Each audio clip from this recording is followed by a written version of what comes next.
Hai geng, subscribe, like, komen dan share entah kamu apa tuang. Okey geng. Untuk aku nak bagi tahu dekat untuk Perikatan Nasional lah.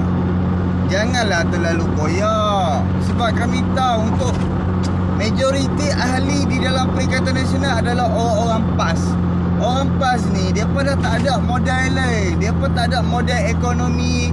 Depa tak ada modal untuk menceritakan kebijaksanaan, kebanggaan daripada PAS kan. Tak ada geng. Depa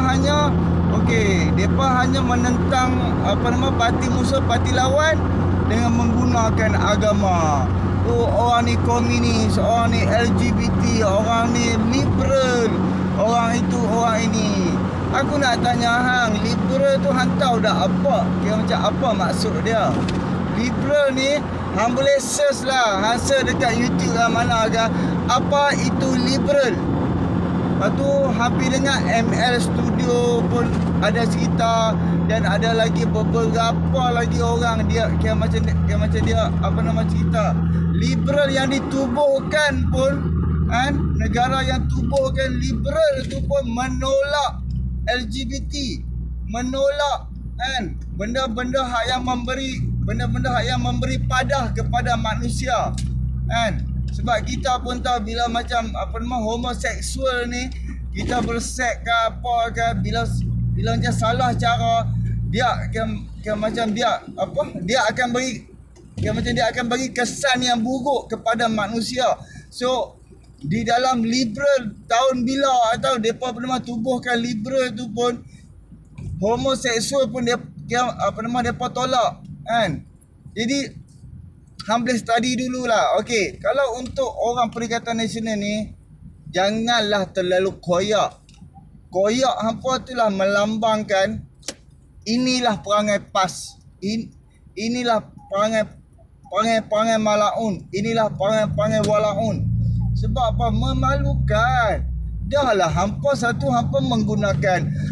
membawa produk Islam.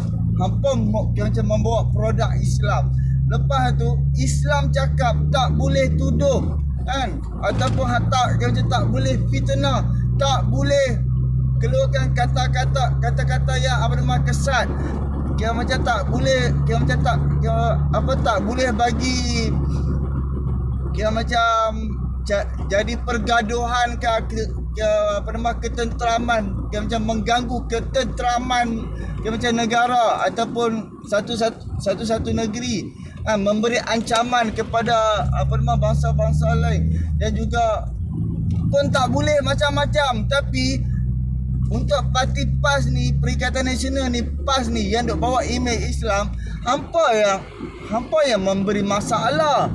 Hampa hak yang duk hantar wakil ke apa ke, duk hantar anak-anak muda, duk nak bagi nampak masalah kan. Lepas tu okey, tunjuk pisau lah, itu 13 Mei lah, itulah apa, ada yang sampai kata 16 Mei kan. Jadi macam-macam lah. Hampa dah bawa produk Islam, hampa dah bawa imej Islam, jagalah kesucian Islam tu. Walaupun tak mana hampa fitnah Anwar Ibrahim, hampa kata kau dekat Pakatan Harapan, Anwar Ibrahim, permulaan Anwar Ibrahim berucap di depan sidang media selepas dilantik sebagai Perdana Menteri oleh Yang di-Pertuan Agong. Anwar Ibrahim junjung perlembagaan Malaysia tau kan. Anwar Ibrahim junjung raja-raja Melayu daripada tertubuhnya Malaysia. Anwar Ibrahim macam memulakan percakapan dengan menjunjung perlembagaan kan, dan juga raja-raja Melayu. Tapi itu pun takkan hampa tak boleh nilai lagi. Hampa duk tuduh macam-macam lah. Sampai sekarang pun hampa masih lagi duk main isu-isu perkauman. Sedangkan hampa kena ingat, kalau untuk Perikatan Nasional ni, kalau hampa nak dapat undi daripada orang-orang bandar, hampa nak dapat attention, perhatian ataupun sokongan daripada orang-orang bandar. Orang-orang bandar ni, untuk pengetahuan hampa, orang-orang bandar ni sekeliling depa tu pelbagai kaum. Pelbagai kaum, Cina ada, India ada, Iban ada, segala rakyat Malaysia ada dekat bandar ni. Kira macam tak kira lah Penang ke, Johor ke, Selangor ke, KL ke, sekeliling tu dikuasai, dipenuhi oleh macam pelbagai kaum, faham tak? Dan negara kita pun pelbagai kaum, bukan satu dua kaum, pelbagai.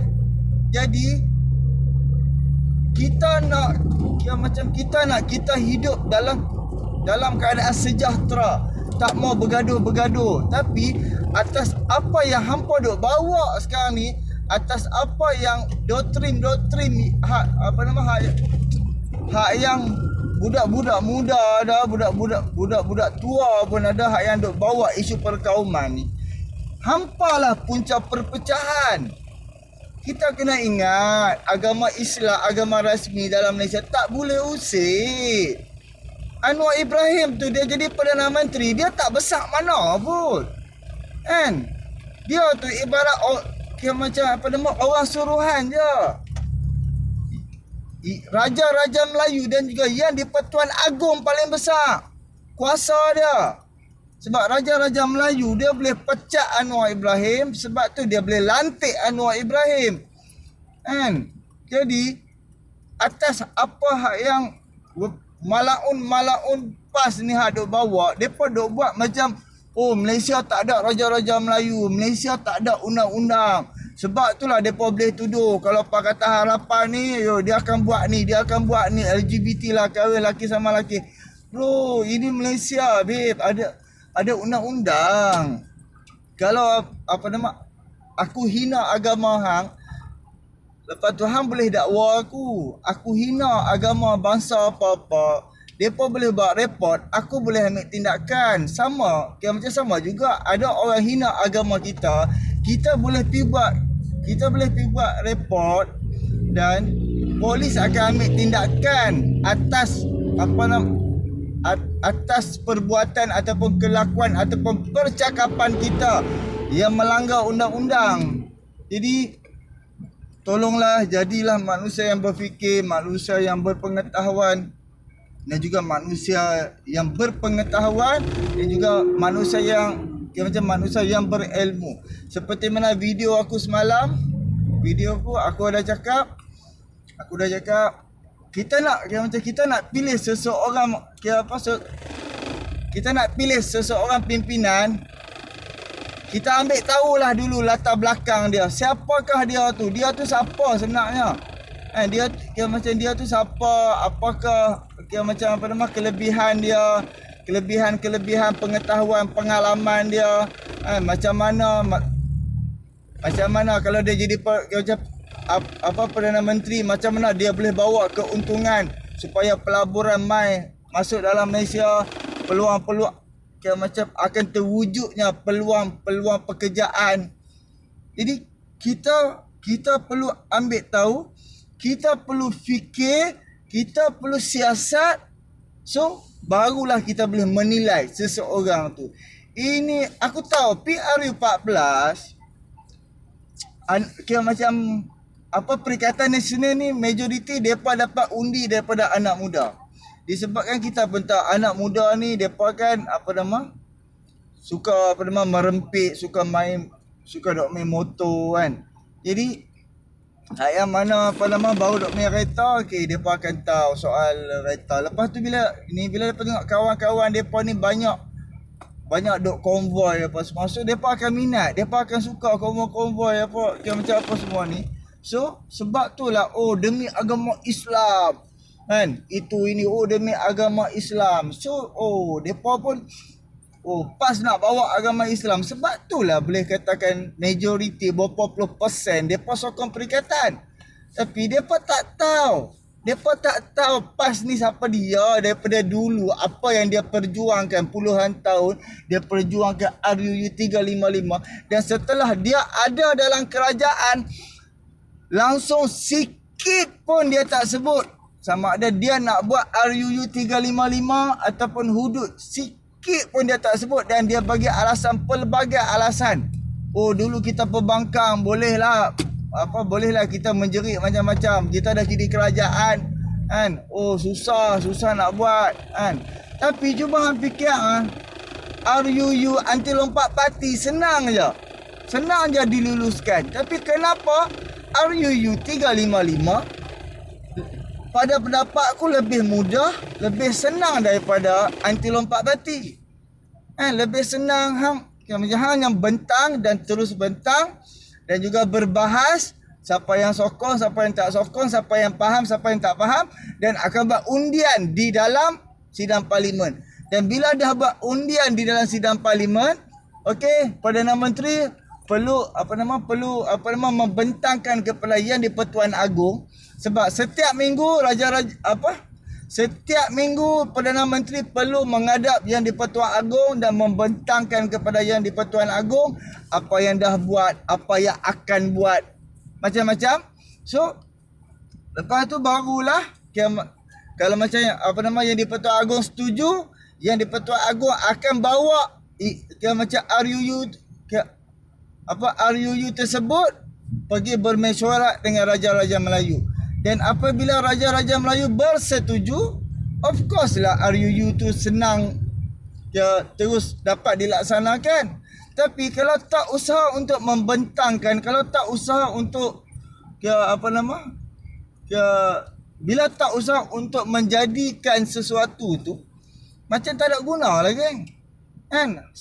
Macam selama ni walaun turun dekat padang apa semua, oh RUU, hidup RUU, desak kerajaan buatlah apa semua. Bila depa ada kuasa, depa tak buat RUU tu kan. Langsung depa tak sebut pun soal tu dan bagi alasan macam-macam. Tak ada langsung usaha untuk melaksanakan RUU. Lepas tu depa duk bunyi kata para munggari kena pakai tudung lah, apalah. Langsung dia tak sebut soal aurat kan. Kaum Hawa, perempuan yang beragama Islam, langsung tak sebut soal dadah, soal mabuk, soal maksiat, soal zina, pesanan-pesanan, langsung tak buat. Depa habiskan duit, naikkan billboard kan. Oh, Keluarga Malaysia, Perikatan Nasional. Apa salah duit tu hang bayar untuk iklan di YouTube ke, di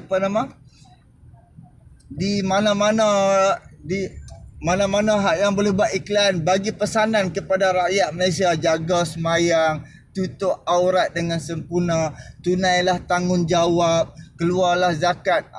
Kalau hak yang mana menguntungkan rakyat, iklan zakat tak berhenti kan. Hak yang mana,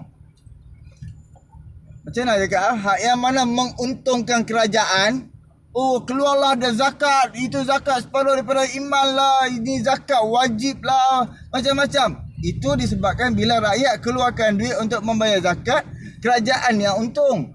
Jadi bila macam bila macam untuk kerajaan perlu keluar duit untuk rakyat, macam-macam, segala helah, segalanya ada macam-macam. So kita boleh nilai sendiri lah kan. So itulah sebab kita nak jadi pimpinan ni sangat-sangat besar tanggungjawab sangat-sangat besar tanggungjawab. Sebab kita nak kena nanti apa-apa kita silap buat, orang akan kecam kita akan dihantam macam-macam lah So fikir-fikirkan lah kita perlu ubah kan. Kita perlu ubah, terutama soal rasuah. Rasuah ni bahaya menjatuhkan imej negara, menjatuhkan ekonomi negara, menjatuhkan macam-macam kan, kepercayaan negara luar terhadap negara kita kan. Lepas tu persepsi rasuah bila naik akan merugikan negara. So kita perlu ubah Malaysia, kita perlu ubah kita perlu ubah semua untuk kita nak buat perubahan, untuk kita nak menimbulkan balik kepercayaan terhadap negara-negara luar kepada negara kita. Bukan senang, tapi kita kena usaha lah So fikir-fikirkan subscribe, like, komen dan share. Hantar kat mak ampang untuk hang. Aku duk kena dalam jam, dekat Puchong boleh tahan. Hari ni hari Sabtu pula tak pernah jam. Hari Sabtu memang jam. Okey, subscribe, like, komen dan share. Ada polis depan tu. Sama-samalah kita kongsi, kita perlukan buat perubahan. Jangan bergaduh, jangan pergunakan agama, janganlah menghina agama orang. Kita pun jangan hina agama orang lain pun, rakyat-rakyat lain pun jangan hina agama agama kita, dan juga jangan hina agama rasmi di dalam Malaysia. Dan kita perlu buat perubahan, kita perlu fikir, kita perlu kukuhkan ekonomi. Kita nak kena hantar, kita nak kena tinggalkan ekonomi yang baik, ekonomi yang kukuh kepada anak-anak kita, cucu-cucu kita. Hang bayangkanlah. Tak apalah geng, aku sambung video lain lah geng. Okey geng, fikirlah, bagi tahu dekat semua orang, kita perlu ubah. Bukannya setakat kita kena ubah negara, kita kena ubah ekonomi diri, ekonomi keluarga, kita kena ubah ekonomi, sistem-sistem pendidikan dan pelbagai lagi geng. Okey, subscribe, like, komen dan share, hantar kat mak, ampak, hantar orang. Assalamualaikum.